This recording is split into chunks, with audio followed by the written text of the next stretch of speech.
We face neither east nor west, we face forward. Freedom is not something that one people can bestow on another as a gift.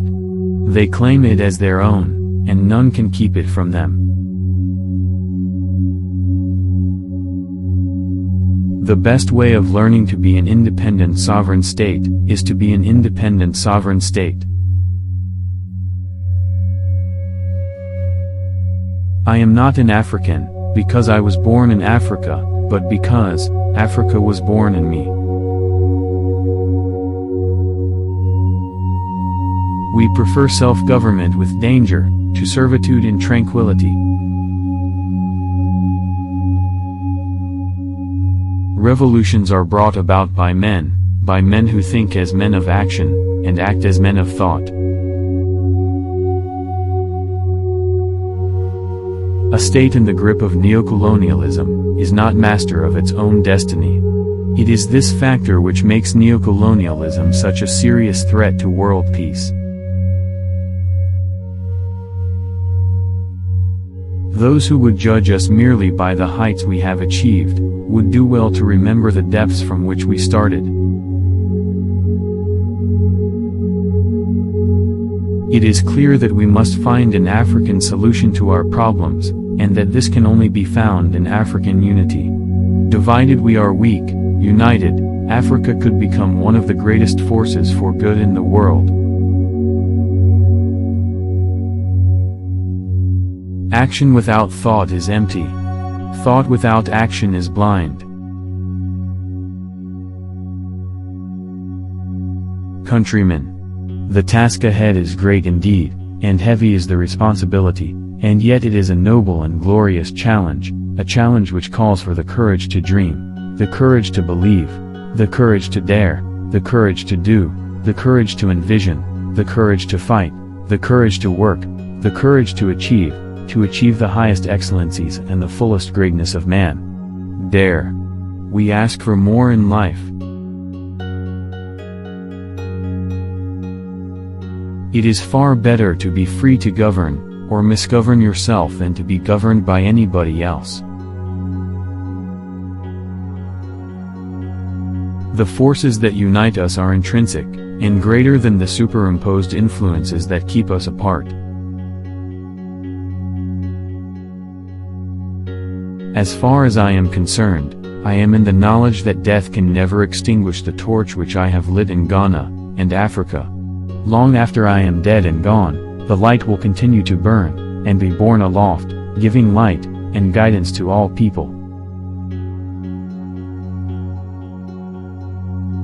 Africa is one continent, one people, and one nation. The notion that in order to have a nation it is necessary for there to be a common language, a common territory, and common culture has failed to stand the test of time, or the scrutiny of scientific definition of objective reality.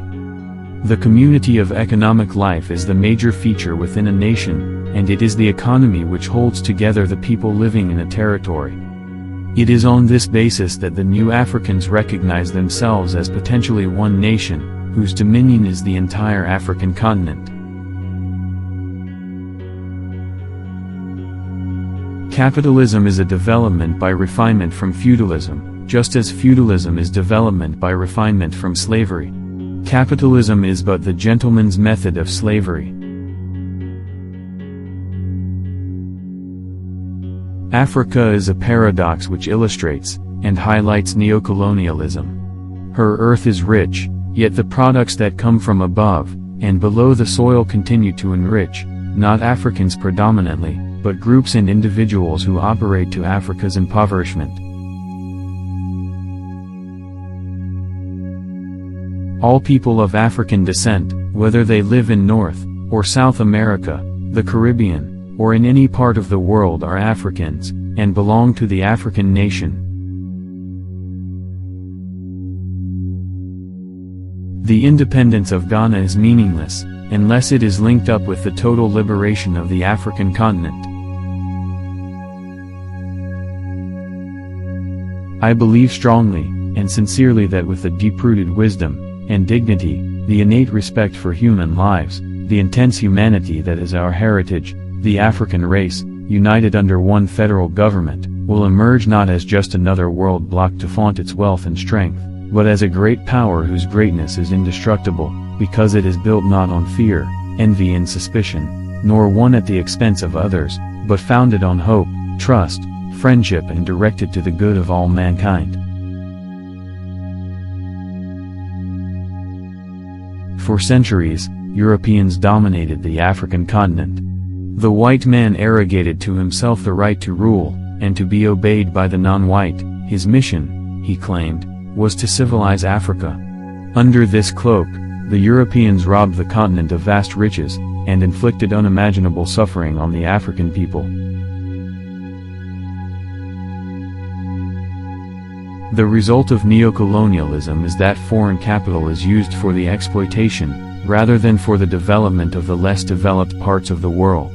Investment under neocolonialism increases, rather than decreases the gap between the rich and poor countries of the world.